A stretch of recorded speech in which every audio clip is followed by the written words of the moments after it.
बिस्मिल्लाहिर्रहमानिर्रहीम। अस्सलाम वालेकुम। मोहम्मद जमील शाहिद आपसे मुखातब है। आज हमारा बॉयलर साल्ट के सिलसिले में लेक्चर नंबर 26 है और हमारा मौजू है बॉयलर या स्टीम हेडर पर प्रेशर कंट्रोल, इसको कंबस्शन कंट्रोल भी कहते हैं, कैसे काम करता है। किसी प्लांट के कंट्रोल सिस्टम से मिसाल दें तो ये क्या होता है। ये इसको फाइनल स्टीम प्रेशर या कंबस्शन कंट्रोल सिस्टम भी कहते हैं, दोनों ही कह सकते हैं। बेसिकली तो स्टीम का प्रेशर मेंटेन करना होता है, ज़्यादातर ये हेडर प्रेशर मेंटेन करना है। बॉयलर का कंबस्शन कंट्रोल या स्टीम प्रेशर कंट्रोल इस वक्त से डिज़ाइन किया गया तो बॉयलर हेडर का प्रेशर कांस्टेंट रहे और खपत बदलते रहने से, ये मसलन स्टीम टरबाइन के जनरेटर में लोड की वजह से खपत बदलते रहने वाले यूनिट्स की तरफ से अपसेटिंग पर मसला नहीं आने पाए। एक से ज़्यादा बॉयलर सर्विस में होने पर कंट्रोल ज़्यादा मुश्किल हो जाता है। ये असल में जब हम बॉयलर से स्टीम जाती है, फ़र्ज़ किया पावर हाउस है, तो वो टरबाइंस को जाती है, तो टरबाइंस के आगे जनरेटर होते हैं। जनरेटर के वो जो है ना, जो आगे लोड ले रहा होता है बिजली का, तो वो कमी बेशी होती रहती है। कभी वो लोड काट देते हैं, कभी लोड ज़्यादा लेते हैं, तो उसी हिसाब से वो जनरेटर ऑपरेटर वो उसकी डील करता है। लेकिन जो पीछे स्टीम ले रहा होता है टरबाइन, अभी वो फ़र्ज़ किया कि वो 100 मेगावाट की टरबाइन है तो 6 मेगावाट लोड काट दिया, तो ये तो बॉयलर पर तो असर पड़ेगा। तो इसको घटाने बढ़ाने के लिए वो जो है ना स्टीम प्रेशर मेंटेन किया जाएगा। लेकिन स्टीम प्रेशर इस तरह से मेंटेन किया जाएगा कि उसमें मामूली सा भी फ़र्क ना आने पाए, यानी कांस्टेंट रहे। तो ये कांस्टेंट रहने से ये एक तो फ़ायदा होता है कि आपकी एनर्जी लॉस नहीं होता, दूसरी ये है कि बॉयलर की एफिशिएंसी मुतासर नहीं होता। अभी हम इस पर बहस करेंगे ऑटोमेटिक ये सिस्टम कैसे काम करता है। फायरिंग घटाने बढ़ाने से फाइनल स्टीम में प्रेशर कम या ज़्यादा होता है, वो इस स्टीम में टेम्परेचर भी कम या ज़्यादा होता है। लेकिन सुपर हीटर में टेम्परेचर कंट्रोल के लिए अलग कंट्रोल सिस्टम होता है, इस पर अलग बहस। ये जो टेम्परेचर इफेक्ट होता है, तो टेम्परेचर के लिए अलग बहस की हुई है। टेम्परेचर कंट्रोलर अलग होता है, स्टीम का टेम्परेचर कंट्रोल, वो इंशाल्लाह ताला अगली दफ़ा बात करेंगे। आम छोटे बॉयलरों में जहाँ स्टीम प्रेशर इतना क्रिटिकल नहीं होता, वहाँ सिर्फ स्टीम लाइन से प्रेशर का सिग्नल लेकर कंबस्शन कंट्रोल का काम लिया जाता है। और फायरिंग के लिए हवा और फ्यूल के डंपर को उठाते पड़ते, लेकिन वहाँ भी प्रेशर कम होने पर पहले सिग्नल हवा के डंपर को खोलने का दिया जाता है, फिर वहीं डंपर से फ्यूल को कदरे खोलने का दिया जाता है। बड़े बॉयलर में इसका कंट्रोल कॉम्प्लिकेटेड होता है। आइए इस पर बहस करते हैं। उससे पहले एक बात हम कर लें,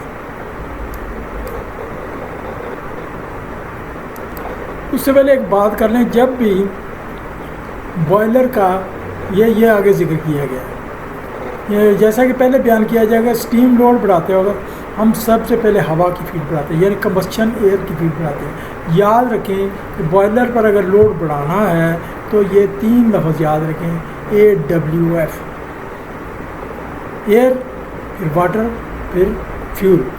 AWF वाटर फ्यूल।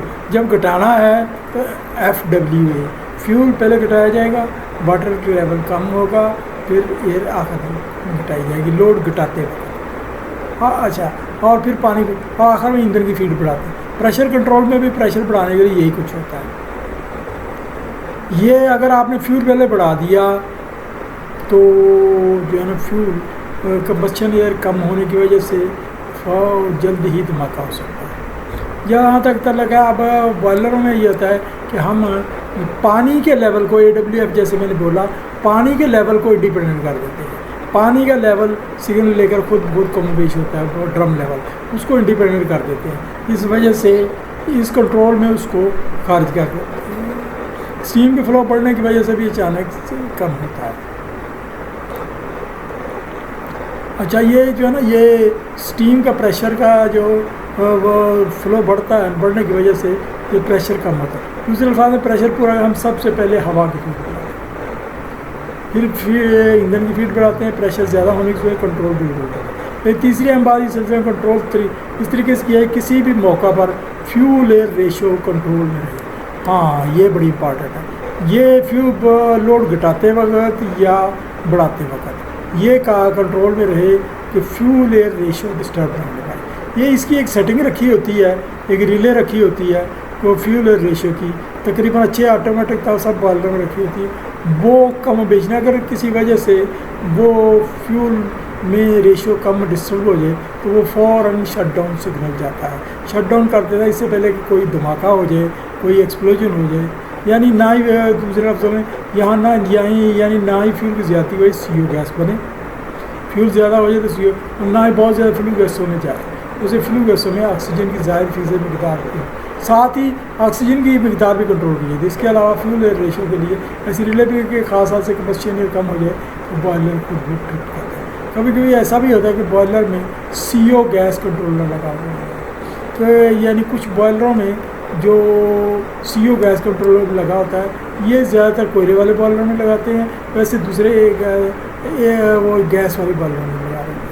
तो ये ट्रिप सिस्टम CO गैस की ज़्यादा मकदार के हिसाब से भी ऑपरेट किया जाता है। कार्बन मोनोऑक्साइड, आपको पता है कार्बन मोनोऑक्साइड अगर ज़्यादा जा रही है फ्लू गैसों में तो इसका मतलब नामुकम्मल कम्बस्चन हो रही है। अगर कम जा रही है तो फिर तो उसको काफ़ी कंट्रोल में है, लेकिन कम करते करते ये ना हो कि आप वो ज़ीरो कर लें कार्बन मोनोऑक्साइड, और ज़ीरो के चक्कर में आप ऑक्सीजन बहुत बढ़ा दें, तो वो फिर ऑक्सीजन के साथ हीट लॉस बढ़ जाएगा। तो इसका मतलब ये है कार्बन मोनोऑक्साइड एक ख़ास रेंज तक इजाज़त है, तो उसका मतलब ये है कि ये वो जो है ना आपकी कंप्लीट कंबस्शन है। CO कंट्रोलर जो ज़्यादा कोयला बॉयलर में इस्तेमाल किया जाता है, सेकेंडरी एयर या टर्शरी एयर को कमोबेश करें। कोयले वाले बॉयलर में और दीगर बॉयलर में एक सेकेंडरी एयर दी जाती है, तो और फिर उसके बाद कई बार स्पेशल एक फ़ैन से टर्शरी एयर भी दी जाती है, तो ये उसको कमोबेश करता है। कमोबेश अगर CO जा रही है तो ज़्यादा ही करता है, कम तो नहीं करता, लेकिन अगर बहुत ज़्यादा जा रही है तो फिर कम भी करता है। तो ज़हन में रहे, यानी वो बहुत का यानी ऑक्सीजन बहुत ज़्यादा जा रही है एयर, तो ये ज़हन में रहे कि फ्यूल रेशो में बहुत कमी बॉयलर धमाके बाद मज़ीद बड़ा कम निस्बत की वजह बॉयलर के ट्यूबों पर कालकड़ी जम जाती है, बॉयलर की सलाहियत को कम कर देती है। कई मरतबा इस सिस्टम में कम्बस्शन एयर की मकदार अब यह है कि बॉयलरों में, बहुत सारे बॉयलरों में ये ID फ़ैन और FD फ़ैन दोनों लगे होते हैं, जैसे कोयले वाले बॉयलरों में तकरीबन होते हैं। तो ID और FD, तो ये सवाल पैदा होता है कि अगर हमने एयर बढ़ानी है तो कैसे बढ़ाएंगे। तो पहले हम थोड़ी सी ID फ़ैन की स्पीड बढ़ाएंगे, और ID फ़ैन की स्पीड जब बढ़ के थोड़ी सी फ्लो जाएगा फिर सिग्नल जाएगा FD फ़ैन, फिर FD फ़ैन की स्पीड बढ़ाएंगे, यानी वो उसकी वो रिवर्सेबल वो जो स्पीड जो एडजस्टेबल मोटर होती है वो जो है ना स्पीड वेरिएबल स्पीड, वो स्पीड बढ़ा देती है कमी बेस। यानी दूसरे लफ्ज़ों में पहले ID फ़ैन की स्पीड बढ़ेगी लोड बढ़ाने की सिलसिले, फिर FD फ़ैन की जब घटेगी तो फिर उस तरीके से वो उल्ट होगा। वो बॉयलर जहाँ बैलेंस ड्राफ्ट का इस्तेमाल किया जाता है वहाँ कम्बस्शन एयर बढ़ाने बढ़ाने के लिए ID एंड FD दोनों को फ्लो कमोबेश करना ज़रूरी है। इससे लोड बढ़ने के लिए कम्बस्शन एयर बढ़ाने का सिग्नल मौसूल होता है तो पहले सिग्नल ID फ़ैन हो जाता है। जब भी लोड बढ़ता है तो लोड का कैसे पता लगता है कि लोड बढ़ता है, तो लोड स्टीम फ्लो के इंडिकेटर से मिलता है। स्लो ये आपको पहले बताया कि वो स्टीम ड्रम के लेवल में स्टीम ड्रम के लेवल में भी फ्लो का सिग्नल लिया जाता है, स्टीम फ्लो का।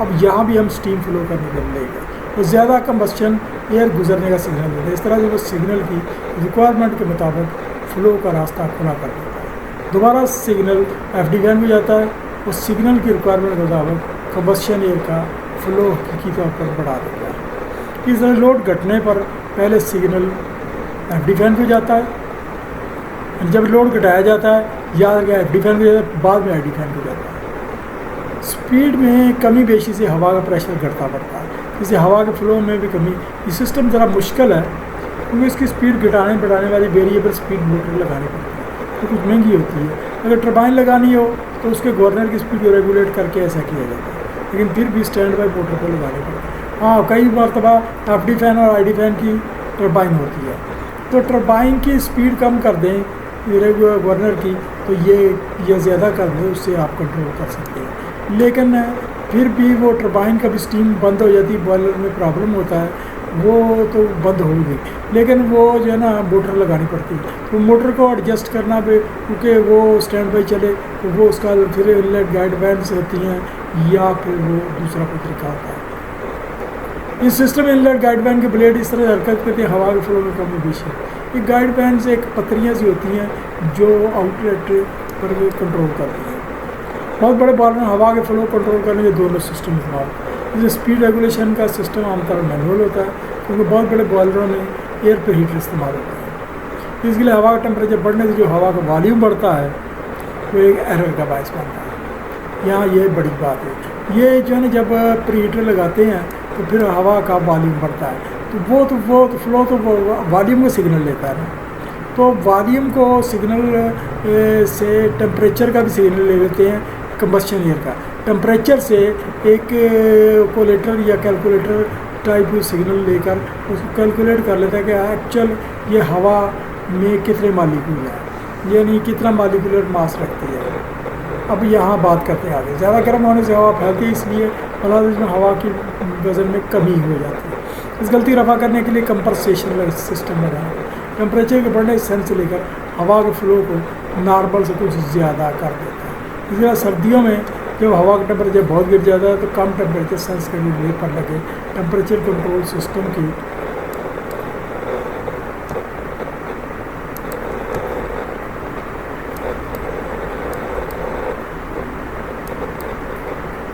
लो प्रेशर स्टीम खोल कर कंबस्शन एयर का टेम्परेचर बढ़ा देती है, यानी स्टीम से चलने वाला एयर प्रीहीटर सर्विस में आ जाता है। यानी ये एक तो एयर प्रीहीटर होता है कि आपने वो जो जा रही है फ्लू गैसेज जा रही है उससे कंबस्शन एयर को गर्म कर लिया। लेकिन सख्त सर्दियों में जब ये होता है तो आपने एक सिस्टम को सेट किया था, इतनी कंबस्शन एयर देनी है, कंट्रोलर ने आगे इतना सिस्टम देना है, तो वो सर्दियों में तो वो इतना पूरा नहीं कर पाता। ये या लोड कम हो तो और भी टेम्परेचर गिर जाता है कंबस्शन एयर का, तो फिर हम उसको ज़ायद के लिए एक स्टीम हीटर लगाया था, स्टीम से एयर को गर्म कर देते हैं। यहाँ आगे हम एक ड्राइंग पर बहस करते हैं। ये एक ड्राइंग है, ये ड्राइंग पर ये कोयले वाला बॉयलर है। ये ड्राइंग पर ये एक, इसमें याद रखें ड्रम लेवल इंडिपेंडेंट है। अब ये है एक सिग्नल, हम इसका स्टडी करते हैं। तो ये मास्टर रिले लगी हुई है, ये स्टीम के प्रेशर का सिग्नल, यानी स्टीम का प्रेशर इंडिकेटर है। ये यहाँ सिग्नल ये रिले लेती है, रिले से लेती है। इस रिले को ऑपरेट करने के लिए एयर सप्लाई दी गई है। फिर आगे ये हैंड रेगुलेटर का भी हैंड से काम करना पड़े, रेगुलेटर लगाया गया, तो ये भी एक रेगुलेटर है। तो ये सिग्नल जब मिला तो ये इसने पहला सिग्नल गया, फ़र्ज़ किया लोड बड़ा, पहला सिग्नल गया आईडी फैन को गया। तो आईडी फैन ने दूसरा सिग्नल इसको दिया एफडी फैन को गया, तो एफडी फैन चला। यानी ये थोड़ा सा ये होता ये है कि थोड़ी सी ये एयर बढ़ाता है, फिर एफडी फैन को सिग्नल देता है, एफडी फैन बढ़ाता है। मज़ीद चाहिए होती है तो फिर दोबारा ये बढ़ाता है, दोबारा बढ़ाता है। लेकिन साथ ही ये कोयला बढ़ना होता है। अब कोयले के लिए देखें ये एयर सप्लाई आ रही है, ये एयर सप्लाई आ रही है, कंबस्शन एयर आ रही है, एफडी फैन को ये जा रही है।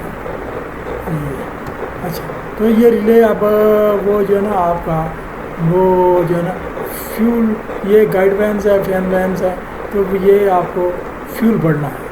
तो फ्यूल बढ़ने से ये स्टोकर मोटर है, ये तेज़ हो जाएगी, यानी स्टोकर जो है तेज़ चलेगा। तो तेज़ चलेगा तो फ्यूल के साथ ये फ्यूल बढ़ेगा। फिर इंडिकेटर जाएगा आगे, इतना प्रेशर बढ़ गया है, तो प्रेशर बढ़ गया तो फिर वो सिग्नल मास्टर रिले को जाएगा कि इतना प्रेशर बढ़ गया है तो थोड़ा सा ज़्यादा हो गया, थोड़ा सा कम कर, वो कम कर देगा। बहरहाल इस तरह से कंट्रोल होता है। ये एक सादा सा बॉयलर का कंट्रोलर है। तो अब हम ज़रा थोड़ा सा कॉम्प्लिकेटेड की तरफ चलते हैं जो बड़े बॉयलरों में इस्तेमाल होता है। ये एक गैस फायर्ड बॉयलर का तो मैंने खुद बनाया है ड्राइंग, तो ये जो है ना हम उस पर मदद करते हैं।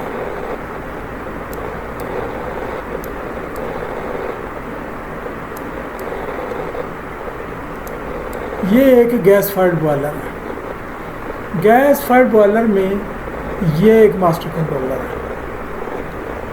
ये कोयले वाला भी हो सकता है, ज़रूरी नहीं है। ये फ्यूल फर्नेस ऑयल वाला भी हो सकता है। मास्टर कंट्रोलर है। तो मास्टर कंट्रोलर का मतलब है कि इसको हमने एक सेट पॉइंट दिया है। से अबाउट आपने 110 kg पर स्क्वायर सेंटीमीटर का सेट पॉइंट दिया, तो ये सेट पॉइंट को फॉलो करेगा। अच्छा, यहाँ ये स्टीम हेडर प्रेशर है। हेडर के ऊपर एक प्रेशर गेज लगी हुई जो कंट्रोल रूम को ये रीडिंग जा रही है। इसके अलावा एक आगे ट्रांसमीटर लगा हुआ है, वो क्या कहते हैं, ट्रांसमीटर। तो ट्रांसमीटर ये आगे आपको सिग्नल देगा, स्टीम हेडर प्रेशर रिले उसको करेगी, तो ये मास्टर कंट्रोलर हो जाएगी। अब आगे से अबाउट 3 बॉयलर हैं। चले हम 2 ले लेते हैं, 2 बॉयलर ले लेते हैं। ये 2 बॉयलर हैं। तो ये जो ना, ये लोड आपने किसको देना है, कौन लोड उठाएगा? दोनों को इकट्ठा देना है। तो इकट्ठा अगर देना है या तीनों को इकट्ठा देना है, आमतौर पर यहाँ एक बात बता दें कि बॉयलर 40% लोड से कम पर नहीं चलाया जाता। तो जब ओवरलोड चलाना हो तो ज़्यादा से ज़्यादा 10% लोड ओवर चलाया जा सकता है, तो वो कम से कम 40% चलाना पड़ता है। पर आपने फ़र्ज़ किया कि इन तीनों को इकट्ठा लोड देना है, तो मास्टर कंट्रोलर के अंदर एक नॉब होगी, स्विच होगी, आपने उसको इक्वल पर दे दिया। इसके अलावा परसेंटेज की भी लगाई होगी कि आपने इसको फ़र्ज़ किया कि 300 टन लोड आ गया और 100 टन के ये 110 टन के तीनों बॉयलर हैं, तो 300 टन लोड चल रहा है। तो आप ये जो है ना, 2 तरीके, एक तो 100 टन हर एक को दे दें, ये आप इसको ये नहीं करना चाहते, आप इसको ये इसको 70 टन, इसको 70 टन, तो वो हो गए 140, और वो जो है ना बाकी का इसको देना चाहते हैं। तो नहीं सॉरी, थोड़ी सी गलती हो गया। फ़र्ज़ किया आप इसको देना चाहते हैं 110 टन, इसको 110 टन, तो ये इसको 90 टन, यानी ये हो 80 टन, ये देना चाहते हैं इसको। तो ये 12 नाब सेलेक्ट करेगी ये आप। तो अब जो सिग्नल आया है, सिग्नल 3 हिस्सों में परसेंटेज के हिसाब से बट जाएगा, 3 हिस्सों में बट जाएगा, यानी उसकी जो वोल्टेज है, जो उसकी मिली एम्पेयर है, वो उसी हिसाब से बतदरीज कमोबेश होंगे। वो मास्टर कंट्रोलर के बक्स में ही सारा फंक्शन होगा लगाया गया। आप एक और तरीका भी कर सकते हैं। फ़र्ज़ किया कि ये आप जो है 2 बॉयलर ऑटो पर लगाते हैं, 1 बॉयलर मैनुअल पर लगा देते हैं, या 2 मैनुअल पर लगा देते हैं। अब जब आप वो जो है ना 2 मैनुअल पर लगा दिए, तो इनका जो है ना रिले यहाँ अलग होगी, इसकी रिले अलग होगी, तो आप इसको मैनुअली सिग्नल देंगे, जो ये बेसिकली ये हेडर प्रेशर को मेंटेन करेगा, 2 सिग्नल देंगे। लेकिन साथ में ये जो ऑटो पर लगाया हुआ है, ये जो कमी बेशी होगी ये अकेला पूरी करेगा, यानी हेडर प्रेशर को ये अकेला ही फॉलो करेगा। तो ये आपने खुद से उसको सिग्नल देना, ये फॉलो करेगा। तो ये अच्छा, अब ये इनको लोड जो है ना, ये तो स्टीम प्रेशर आ रहा है। अब हर एक का अलग बॉयलर स्टीम फ्लो जा रहा होता है, बॉयलर का फ्लो अलग अलग जा रहा है। स्टीम का प्रेशर का हेडर इकट्ठा ही है, लेकिन फ़्लो अलग अलग जा रहा है। तो ये अपने फ़्लो का सिग्नल लेगा, इसलिए इसका सिग्नल लेगा, इसका सिग्नल लेगा। अभी हम इस ड्राइंग में हम तसव्वुर करते हैं कि एक बॉयलर का कंट्रोलर कैसे काम करता है। तो ये फ़र्ज़ किया लोड बढ़ा, तो बढ़ने के साथ ही ये सिग्नल गया यहाँ से कंबशन एयर को, और साथ ही फ्यूल गैस को। अब ये दोनों नहीं खोलने, अभी ये जो होगा ये कि ये सिग्नल ने मैक्सिमम जा रहा है। मैक्सिमम से मतलब ये है, पहले इसको खोलना है, कंबशन एयर को खोलना है। कंबशन एयर जब खुलेगी तो फिर आप देख रहे हैं कंबशन एयर के थ्रू ये वो जो है ना एयर फ्यूल रेशो को गया, फिर ये वो सिस्टम को गया जाकर, ये एक्सेस एयर खुली, ये वहाँ से एक्सेस एयर की कैलकुलेट हुई। तो ये अल्टीमेटली ये जो है ना वो जो है ना सिग्नल वो एंड पे ये सिग्नल फ्यूल गैस को जाएगा, यानी ये मैक्सिमम था, यानी 2 की कंपैरिजन की ये ज़्यादा था, ज़्यादा सिग्नल लेगा, इसको सीधा जाएगा। और ये इधर सिग्नल वेरीफाई होकर फ्यूल गैस हो जाएगा और कैलकुलेट होकर जाएगा फ्यूल गैस कितनी फ्लो है। तो फ्यूल गैस का ये देखें, फ्यूल गैस का आगे पीछे ये जो है लाइन जा रही है। तो फ्यूल गैस से पहले BTU की कैलकुलेशन होगी कि ये गैस के BTU कितने आ रहे हैं। ये एक एडजस्ट किया होता है कि इतने BTU चल रहे हैं। अगर पीछे से BTU चेंज हो जाए यानी कैलोरीफिक वैल्यू चेंज हो जाए तो वो फिर एक इंजीनियर जो मतलब का होता है वो इसमें चेंज डालता है। तो ये BTU का ये कैलकुलेशन आ रही है, यहाँ सेट पॉइंट कर रहा है। तो ये फ्लो कंट्रोलर है, फ्लो कंट्रोल कर रहा है। ये एंड पे कैलकुलेट करके ये वाल्व खोलेगा, ये वाल्व खोलेगा। यहाँ इतना कुछ दिखाया नहीं गया, ये सिग्नल फिर वो करेक्शन करेगा। तो अगर लोड घटना है, लोड घटना तो फिर सीधा सिग्नल इसको जाएगा, यानी ये खोलेगा, ये वो जो है ना ये खोलेगा।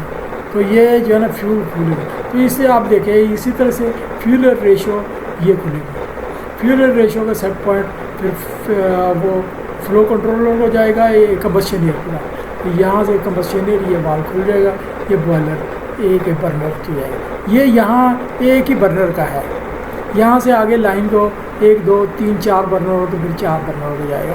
यहाँ तो ज़रा उलझन हो जाएगी, इस वजह से हमने एक बर्नर दिखाया है, लेकिन 3 4 बर्नर सारे आहिस्ता आहिस्ता खुल जाएगा। अब यहाँ एक और सवाल पैदा होता है। सवाल ये पैदा होता है कि ये फ़र्ज़ किया कि यहाँ हम आपके पास ये 2 गैसें हो और आप गैसों का फ्लो देना चाहते हैं, तो जो वो गैस को आप खोलना चाहते हैं। ये सिस्टम तो नॉर्मल चल रहा है, सिस्टम तो नॉर्मल चले जा रहा है। तो वो जब हम गैस खोलते हैं तो वो यहाँ BTU कैलकुलेट होते हैं, ये BTU कैलकुलेट होते हैं। कैलकुलेट होकर उतनी ही ये मेन फ्यूल गैस यहाँ से कम हो जाती है, यानी उसकी लाइन अलग होगी, उसकी वायर अलग होगा, सब कुछ अलग होगा। तो वो ये खुल जाती है। जब ये खुल जाती है फ्यूल गैस तो ये साथ ही ये सिग्नल इसको जाता है फ्यूल रेशो का कि ये गैस उसकी नई गैस की, जिसको स्विंग गैस के, इसका खुल जाता है कि ये एयर फ्यूल रेशो इतनी डिस्टर्ब हो गई है। तो वो अगर रेंज में है तो ठीक है, अदरवाइज़ वो शट डाउन दे सकता है। ये यहाँ से जो दिखाया नहीं है शट डाउन बॉक्स को जा रही जाती है सिग्नल, तो ये शट डाउन भी दे सकता है। तो ये जो है ना वो फिर वो नॉर्मल चलते। तो ये जो नई गैस होती है जिसको स्विंग गैस कहते हैं, उसका एक आप सेट पॉइंट दे देते हैं कंट्रोलर, उसका अपना कंट्रोलर होता है, सेट पॉइंट दे देते हैं। फ़र्ज़ किया आपने 5.2 kg/सेंटीमीटर दे दिया सेट पॉइंट, वो उसको सिर्फ सेट पॉइंट को फॉलो करेगा। जब सेट पॉइंट को फॉलो करेगा तो उसकी फ़िक्स वैल्यू जाएगी। जब लोड घटे बढ़ेगा तो वो अपनी उतनी ही गैस देता रहेगा जब तक आप सेट पॉइंट चेंज। तो लोड सारा ये मेन गैस पर आएगा, मेन यानी गैस पर आएगा, वो यहाँ से वो कंट्रोल होती रहेगी, कमी बेशी इसमें होगी। तो ये इस तरीके से ये कंट्रोलर काम करते हैं। हाँ, यहाँ एक चीज़ बताने भूल गए कि ये जब हमने एक्सेस एयर दी तो ये एक ऑक्सीजन का CO कंट्रोलर है या ऑक्सीजन। अब देखें हम नहीं चाहते हैं कि इतनी ज़्यादा हवा खुल जाए कि वो आपका वो क्या कहते हैं एफिशिएंसी गिर जाए। तो यहाँ से ऑक्सीजन कंट्रोलर जो इसने ऑक्सीजन की एनालिसिस से रीडिंग ली है कि फ्लू गैसों में ऑक्सीजन कितनी जा रही है। ये प्लांट पर ऑक्सीजन को लगा होता है वो एनालाइज़र से आगे एक इंडिकेटर होता है, वो जो रीडिंग दे रहा था उस रीडिंग को यहाँ फीड किया गया था, वो रीडिंग आगे एक्सेस एयर को जाती है। ये यानी दूसरे लफ्ज़ों में आपने जो एक्सेस एयर खोली है इस कंट्रोलर ने वो यहाँ थोड़ा सा गला घोंट देगा कि ये ज़्यादा जा रही है, वो अपना ऑर्डर देगा वो रेंज से ज़्यादा जा रही है। तो ये जो ना वो एक्सेस एयर का ये दूसरा देखिए सिग्नल आ रहा है, फ्यूल एयर राइट, ये फ्यूल को गैस को खोल रहा है, यानी पहले इधर जाएगा कंबस्शन एयर को, फिर इधर जाएगा सिग्नल जाएगा यहाँ से, ये जाएगा तो ये यहाँ से खुलेगा। तो ये अच्छा इसी तरह से CO है, CO अगर ज़्यादा हो गई है, CO ज़्यादा हो गई है तो उसने सिग्नल देना थोड़ी सी वो ऑक्सीजन की इजाज़त देनी है, यानी वो थोड़ी सी रिलीज़ ज़्यादा देगा जो इसमें इंक्रीमेंट डालेगा। अच्छा ये याद रखें बॉयलरों पर ऑक्सीजन और CO कंट्रोलर में से आम तौर पर एक ही लगाया जाता है। अच्छे सोफिस्टिकेटेड बॉयलरों में CO लगा देते हैं कंट्रोलर, और ज़रा कम वाले में ऑक्सीजन कंट्रोलर लगा देते हैं। CO कंट्रोलर जो होता है ये महंगा होता है, लेकिन ये फाइन कंट्रोल करता है। तो ये ऑक्सीजन कंट्रोलर ज़रा उसकी कीमत में सस्ता होता है, ये इतना फाइन नहीं करता। गैस फायर्ड बॉयलरों में ज़्यादा से ज़्यादा 1.5% फ्लू गैसों में ऑक्सीजन रखी जाती है, जबकि वो क्या कहते हैं तेल वाले बॉयलरों में 2.5 कर लेते हैं और कोयले वाले बॉयलरों में ज़्यादा करते हैं। ये इस कंट्रोलर का था। ये आपको इस बारे में वो शेर असल बात ये है कि मुझे कोई फीडबैक नहीं आता, कोई वो फीडबैक कोई नहीं देता कि ये क्या है क्या नहीं है। ये इसका मतलब ये है शायद ऐसे ही हवा में सारी बातें जा रही हैं या बहुत बोर बातें। बोरियत तो होती है, बोरियत तो होनी है, क्योंकि ये कोई वो नाच डांस वाली के वो नहीं है, ये इसमें कोई अम्यूज़मेंट नहीं है, कोई वो गाने नहीं है, कोई डांस नहीं है, फहाशी नहीं है, कोई याशी नहीं है। तो इस वजह से इसमें अम्यूज़मेंट नहीं है। कंबस्शन कंट्रोल यहाँ पड़ता है। कंबस्शन कंट्रोल फ्यूल की मिकदार बढ़ाने के लिए गैस और तेल के गैस कंट्रोल वाला इस्तेमाल जब कोयला के लिए स्टोकर की स्पीड में कमी पेश की जाती है। अगर पुलवराइज्ड बर्नर इस्तेमाल हो रहा हो तो प्राइमरी एयर को बढ़ाया जाता है, क्योंकि तबादला किसी कोयले की पुलवराइज को सेक्शन में कमी पेश होती है। तो ये था। अभी हम वैसे तो ऑक्सीजन कंट्रोलर का बता चुके हैं, लेकिन हम थोड़ा सा बताते हैं कार्बन मोनोऑक्साइड डाइऑक्साइड के एनालाइज़र यूनिट का में पर एक सही असर कैसे। ये आपको थोड़ा सा बता दें कि कार्बन डाइऑक्साइड के एनालाइज़र यूनिट पहले इस्तेमाल हुआ करते थे, लेकिन क्योंकि आखिरकार हमने बॉयलर से फ्लू गैसों में एंड रिज़ल्ट कार्बन डाइऑक्साइड की तरफ ले जाना है, यानी जितनी गैसें जलनी हैं वो ज़्यादा से ज़्यादा परसेंटेज में कार्बन डाइऑक्साइड पैदा हो। हमारा रिज़ल्ट ये होता है कार्बन डाइऑक्साइड पैदा, ताकि यानी जब हम ऑक्सीजन कंट्रोल करते हैं तो जो ऑक्सीजन की कमी करते हैं तो इसका मतलब कार्बन डाइऑक्साइड बढ़ जाती है। जब हम CO को वो जो है कंट्रोल करते हैं तो फिर भी कार्बन डाइऑक्साइड बढ़ जाती है। तो इस वजह से कार्बन डाइऑक्साइड के तो वो अंडरस्टूड है कि ये बढ़ाने, अब हमने कंट्रोल करनी होती है CO और ऑक्सीजन, तो इस वजह से ज़्यादा वो लगाए जाते हैं। तो अभी हम ऑक्सीजन के काम करने का कंट्रोलर तो बाद की बात है, वो तो लंबा कॉम्प्लिकेटेड चीज़ है कैसे काम करता है। तो अभी हम कार्बन मोनोऑक्साइड पर थोड़ी सी बात करते हैं, लेकिन ये आपके जनरल नॉलेज वाली बात करते हैं। C और CO2 के एनालाइजर की मुख्तसर सा खाका दिया जा रहा है। सिंथेसिस के गैस क्रोमेट्रिक ग्राफ का असूल इस्तेमाल किया जाता है। यह असूल अब्जॉर्प्शन स्पेक्ट्रोग्राफी पर मुश्तमिल है। अब्जॉर्प्शन का मतलब यह है लाइट को अब्जॉर्ब करने के, वो जो वेवलेंथ है उसको अब्जॉर्ब करके वो जांच करना कि कितनी वेवलेंथ की जा रही है। सबसे पहले थोड़ी सी विजिबल लाइट पर बहस करते हैं। सूरज की रोशनी जो हम तक पहुंचती है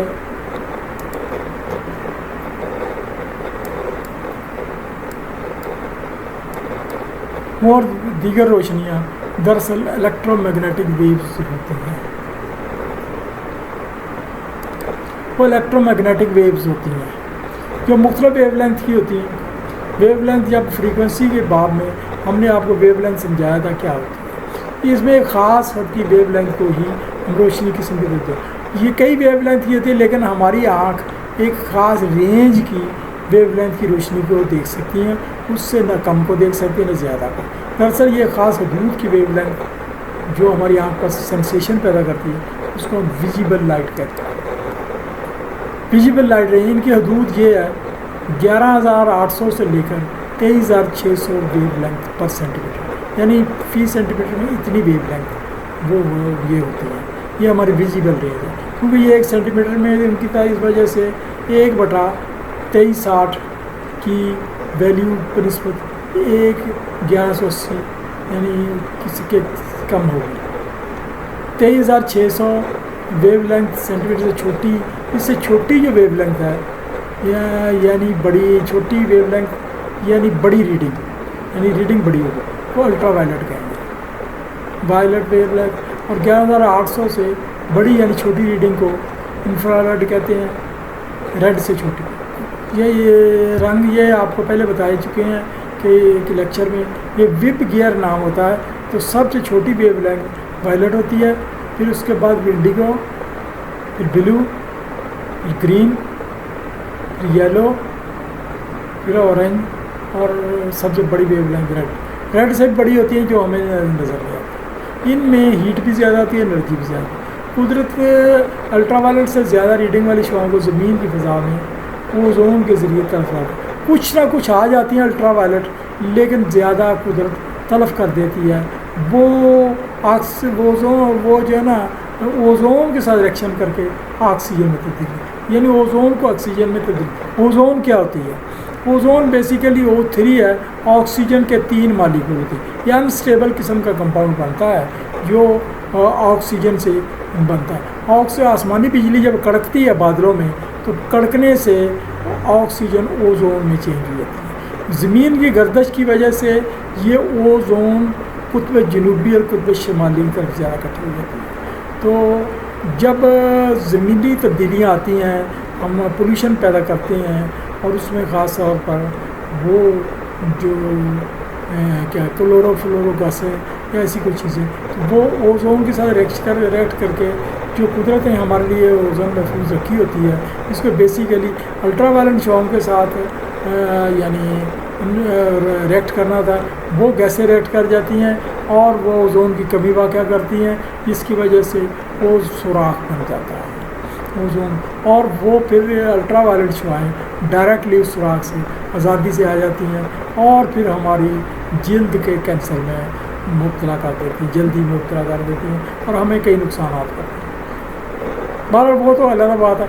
तो इसी तरह से आम हालत में इंफ्रारेड शुआएँ CO2 गैस में ज़्यादा इजाफा हो जाता है, ग्रीन हाउस इफेक्ट में इंफ्रारेड शुआएँ ट्रैप हो जाती है, इससे भाई ज़मीन की सतह गिर्द गिर्द बढ़ जाती है, पौधे दस्त होते हैं।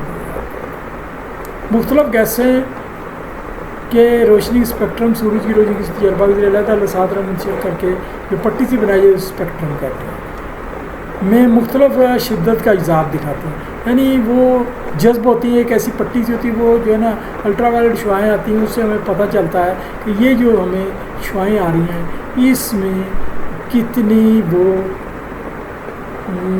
वेवलेंथ कितनी है। अब दीगर बात से ये है कि ये CO2 गैस है, तो ये वो जो है ना उसमें जो वही अल्ट्रावायलेट शुआएँ गुजार 4.2 माइक्रोमीटर की जज्ब होती है, वेवलेंथ होती है। CO2 गैस कमी इस वेवलेंथ की रीडिंग में भी कमी पेशी दिखाती है, यानी CO2 अगर कम आ रही है तो ये जज्ब भी कम। इस तरह से हमें फ्लू गैसों में CO2 नापने का एक तरीका हाथ आ जाता है, उसमें जो कमी पेशी से हमें पता लगता है कितनी CO2 जा रही है। मुख्तलिफ गैसों के मालिक्यूल मुख्तलिफ फ्रीक्वेंसी पर वाइब्रेट करते हैं, क्योंकि रोशनी की बीम को बराबर फ्रीक्वेंसी पर जल्द से जल्द फ्रीक्वेंसी निशानदेही जो कि रोज तंग से स्पेक्ट्रम में मुतल्लिका गैसों की मिकदार निशानदेही कहते हैं जितनी से जाज़बे कर रही है। यानी अल्ट्रावायलेट शुआओं के एक बीम पर जब हम फ्लू गैसें एक टेम्परेचर मेंटेन करने के बाद डालेंगे तो वो उसमें से CO2 की ज़्यादा निशानदेही करेगी, ऑक्सीजन की ज़्यादा करेगी और कार्बन मोनोऑक्साइड की ज़्यादा करेगी। हमारा जो इंस्ट्रूमेंट मीटर होता है ज़्यादा महंगा ना बनाने की वजह से हम सिर्फ उसमें CO गैस की अब्जॉर्प्शन वाला हिस्सा ही इंस्ट्रूमेंट में रखते हैं, दूसरा ऑक्सीजन वाला CO2 वाला लगाते ही नहीं है उसमें। तो नतीजा ये है कि हमें CO में जितनी CO ज़्यादा जाएगी उतनी ज़्यादा वाइब्रेशन होगी, ये वेवलेंथ दिखाएगी और हमें पता चलेगा इतनी जा रही है। बाकी उसके कैलकुलेशन हम परसेंटेज निकाल लेते हैं कितनी जा रही है। तो इतनी गैस इसके लिए तज़किरा शुदा यानी ऑक्सीजन मिलता जुलता भी तरीका मसलन ये अब वो है कि वो खालिस गैस और सैंपल गैस ये गैसें फीड की जाती है। मुख्तलिफ गैसों के फ़ीसद सैंपल फीड कर हर एक से उस गैस को फ़ीसद में पढ़ लेते हैं। इस तरह से हम CO और CO2 % फ्लू गैसों मालूम करें। जैसे पहले जिक्र CO2 की मिकदार कंट्रोल करने के लिए इस्तेमाल नहीं होती, इसलिए CO2 एनालाइज़र शायद नहीं, बल्कि CO गैस की मिकदार के लिए इस्तेमाल होती है। CO कंट्रोलर को देने के लिए यानी अब यहाँ रेंज लिखी जा रही है। ये बॉयलरों में जो अच्छे बॉयलर हैं कम से कम CO 100 ppm और ज़्यादा से ज़्यादा 400 ppm ये रेंज है, ये यानी इतने वो होनी चाहिए। ये 400 से ज़्यादा तो इसका मतलब बहुत ज़्यादा CO जा रही है, तो कम जा रही है इसका मतलब ऑक्सीजन भी कम हो गई है। ये नहीं है कि वो फ़ायदा तो हो गया लेकिन ऑक्सीजन भी कम होगी तो फिर वो और उल्टा अमल शुरू हो जाए। तो बाकी ये मिनिमम कंट्रोल में समझाया गया है। आगे हमारा ये बाब है बॉयलर फ्लू गैस में एग्जॉस्ट टेम्परेचर कंट्रोल पर एक सही असल बस। एग्जॉस्ट कंट्रोल ये होता है ना कि ये जब सर्दियाँ आती हैं बड़े बॉयलरों में ये बेसिकली ज़्यादातर ना बहुत सर्द ममालिक में होता है जब बर्फ़बारी होती है या वो बहुत ठंड होती है जहाँ फ्लू गैसों का टेम्परेचर बहुत गिर जाता है, सॉरी कंबस्शन एयर का टेम्परेचर बहुत गिर जाता है। तो बॉयलर के लोड में कमी बेशी की वजह से फ्लू गैसों का भी गिर जाता है। बहुत से बॉयलर में ये इंतज़ाम होता है वहाँ एक स्टीम एयर प्रीहीटर लगा होता है, उस एयर प्रीहीटर लगा होता है लेकिन साथ में स्टीम हीटर भी लगा होता है। तो हम कंबस्शन एयर को उधर से गुजार देते हैं। अगर सख्त सर्दी flue gas temperature 149.3 degree C से नीचे चला जाए तो उसको कैसे बढ़ाएं। ये इससे नीचे हमारे गैसों में फ्लू गैसों में जो सल्फर जली होती है उसके वेपर्स होते हैं वो क्लोजन बढ़ा देती है। इस वजह से इससे नीचे फ्लू गैसों का टेम्परेचर नहीं जाना चाहिए। यानी फिर ये अब सवाल ये 145 हो गया। इस मौके पर combustion air inlet control valve को ये कंट्रोलर को सिग्नल जाएगा और स्टीम खुल जाएगी ट्यूबों में और उसके ऊपर कंबस्शन एयर जाएगी और ये टेम्परेचर बढ़ जाएगा। C S air preheater steam valve खोलने के अलावा हाई प्रेशर स्टीम का मुआवजा भी करेगा तो कितना लोड बढ़ा है। लोड के बढ़ने की से मुआवजा करके वो वाल्व खुलेगा और उसको पूरा करने के लिए इनलेट कंबस्शन एयर टेम्परेचर बढ़ जाएगा। इससे कम कंबस्शन एयर का टेम्परेचर कंट्रोल होता रहता है। कई बॉयलर में air preheater flue gas bypass system पर भी लगाया जाता है। इस तरीके में कुछ फ्लू गैसें एक स्पेशल डक्ट के ज़रिए बाईपास होकर चिमनी इनलेट को मिल जाती। इस मकसद के लिए बना से डंपर लगाए जाते हैं। ये मतलब ये है कि वो वहाँ स्टीम एयर प्रीहीटर नहीं लगाया जाता, वहाँ फ्लू गैसों को ये जो है ना एक बाईपास सिस्टम होता है। बाईपास सिस्टम मतलब ये फ्लू गैसें ये वो उसको इकोनोमाइज़र को कुछ जाती हैं, कुछ सुपर हीटर से बाईपास होकर सीधी की सीधी वो टेम्परेचर बढ़ाने के लिए कंबस्शन एयर को चली जाती है। वो कंट्रोलर वो काम करता है। तो वो ये यहाँ ये समझाया गया है कि वहाँ फिर स्टीम का एयर वो हीटर नहीं लगाते बल्कि वो बाईपास डैम्पर खोल के उससे टेम्परेचर बढ़ा देते हैं। अब एक बड़ा इम्पॉर्टेंट कंट्रोलर है। उससे पहले एक आपको बात बता दें कि जहाँ पर ये खर्च पावर हाउस में है स्टीम टर्बो जनरेटर के जरिए स्टीम प्रेशर को। अब जैसे हमने प्रेशर रेगुलेटर का पहले बताया है कि प्रेशर रेगुलेटर में हम एक सेट पॉइंट देते हैं कि हाइड्रा का प्रेशर मेंटेन रहे। उसी हिसाब से 1 या 2 या 3 बॉयलर है और जितना लोड का उसको दिया वो उतना ही बॉयलर को रखता है, यानी कंबस्शन को रखता है। अब ये देखा गया है कि एक बॉयलर फ़र्ज़ किया 110 kg पर स्क्वायर सेंटीमीटर प्रेशर पर डिज़ाइन है और वो 500 फ़र्ज़ के 50 डिग्री सेंटीग्रेड पर डिज़ाइन है टेम्परेचर। अब अगर हम टेम्परेचर तो 550 ही रखें तो प्रेशर को 105 कर दें। उससे ये होता ये है कि वो प्रेशर थोड़ा सा कम होने से स्टीम की जो एनर्जी है खपत है थोड़ी सी बढ़ जाती है।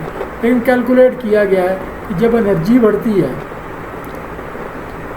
तो जब बॉयलर 110 kg पर स्क्वायर सेंटीमीटर पर चल रहा था अब 105 पर हो गया है तो स्टीम ड्रम पर भी लोड कम हो जाता है। यानी बॉयलर फीड वाटर भी पीछे से पंप कम टेम्परेचर प्रेशर का देती है तो उससे पंपों की एफिशिएंसी बढ़ जाती है। अगर आपके बॉयलर से स्टीम जा रही है पंपों को और पंप टर्बाइनें स्टीम से चल रही हैं तो वहाँ भी स्टीम की खर्चा कम हो जाता है। तो इससे देखा गया कि तकरीबन इतना प्रेशर घटाने से 1% एफिशिएंसी वो ज़्यादा हो जाती है। तो अब हम उसको तरीका से वज़ाह लेंगे। अब मैं सादा तरीके से पहले समझा दूँ आपको। फ़र्ज़ किया 3 टर्बो जनरेटर चल रहे हैं, आप तीनों टर्बो जनरेटर को एक सेट पॉइंट दिया 105 kg पर स्क्वायर सेंटीमीटर ये प्रेशर जा रहा है, आप वो चला रहे हैं जबकि आपका बॉयलर के पास 110 kg पर स्क्वायर सेंटीमीटर सेटिंग है।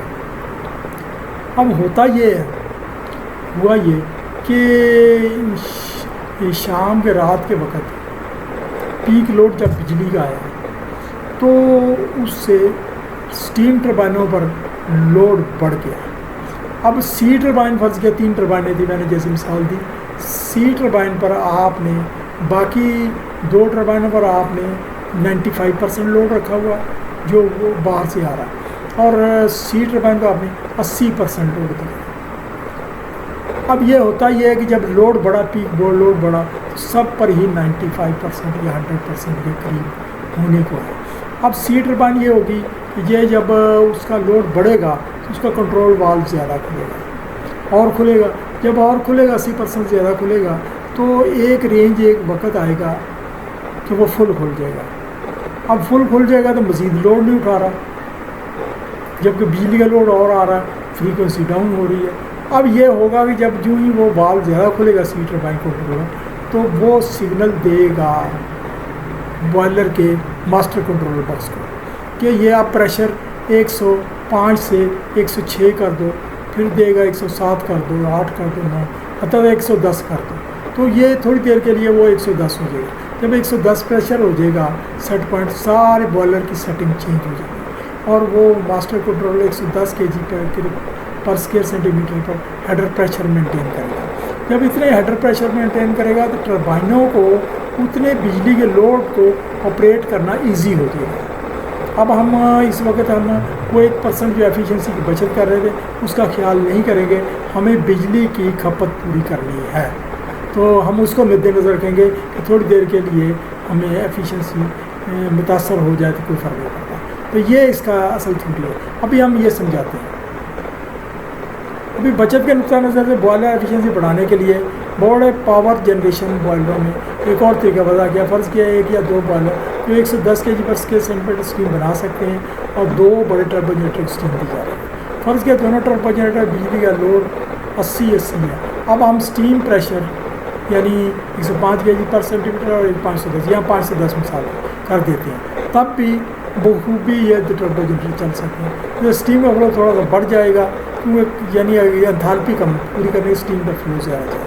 अब थोड़ा सा फ्लो ज़्यादा हो जाए, लेकिन इसके साथ ही बॉयलर फीड वाटर पंपों का भी कम काम करना पड़ेगा। वो उन्हें कुछ ज़्यादा पानी भी बॉयलरों को फीड करना पड़ेगा, लेकिन ये देखा गया है कि मुस्तकिल इलेक्ट्रिक लोड के लिए बॉयलर की एफिशिएंसी तकरीबन 1% बढ़ जाती है। अब हम असल बात की बात जैसे कि 2 टर्बो जनरेटर का जिक्र किया गया, इनको आम हालत में ये टेम्परेचर प्रेशर की स्टीम लोड चला जाए। अगर किसी वजह लोड 80 से बढ़ जाए फिर ये प्रेशर भी कभी बढ़ा दिया जाता है। अतः 110 kg और 520 डिग्री सेंटीग्रेड टेम्परेचर तो यही रहता है जबकि प्रेशर बढ़ा दें। ऑटो तरीका इनके कंट्रोल वाल के खास ओपनिंग मसला 80% ऐसा रिले का इंतजाम किया है। ख़ास ओपनिंग पर मसला 80% के बाद वाल के स्पिंडल के ऊपर लगा हुआ एक पॉइंटर बॉयलर का कंबशन कंट्रोलर का सेट पॉइंट बढ़ाना, वहाँ सिग्नल जाता है, साथ साथ ऐसा उसको सेट पॉइंट को बढ़ा देता है, हत्ता तक कि ये प्रेशर टेम्परेचर हो जाता है, ये काम रोक देता है। इलेक्ट्रिकल लोड की आप ये पीक लोड है, मैक्सिमम लोड है, इसके बाद आप जो है ना वो बढ़ा नहीं सकते। इलेक्ट्रिकल लोड आप सेटिंग से बचने के लिए 1 या 2 दीगर मशीन मैक्सिमम लोड शिफ्ट कर लिया जाता है, यानी उस पर सिर्फ मैक्सिमम लोड शिफ्ट कर लेते हैं और वो इस तरह से सिर्फ एक ही मशीन को उस किस्म की ऑटो सिलेक्शन पर लगाया जाता है। यानी हमने उस मशीन को जिसको ऑटो सिलेक्शन पर लगाया था उस पर लोड कम रखते हैं, दूसरी 2 पर तो मैक्सिमम हमने कर लिया, अब उसको लोड कम, अब नया लोड उस पर आना है, उस पर लेना है हमें, नया लोड तीसरी मशीन पर लेना है और उसके साथ वो मशीन अपना प्रेशर भी स्टीम का बढ़वाएगी नहीं बढ़वाएगी। तो ये जो है ना इसको ड्यूरिंग पीक आवर, इसके बाद जब पीक आवर्स गुजर जाते हैं आपको टर्बो जनरेटर से इंफॉर्मेशन मिलती है कि ये बिजली का लोड कम हो गया है, तो फिर हम वो पुरानी सेटिंग पर ले जाते हैं या वो खुद बॉल ले जाता है। ये हमारा ये मास्टर कंट्रोलर और कंबशन कंट्रोलर पर हमारी बहस ख़त्म हुई, आज का लेक्चर ख़त्म हुआ। Thank you very much.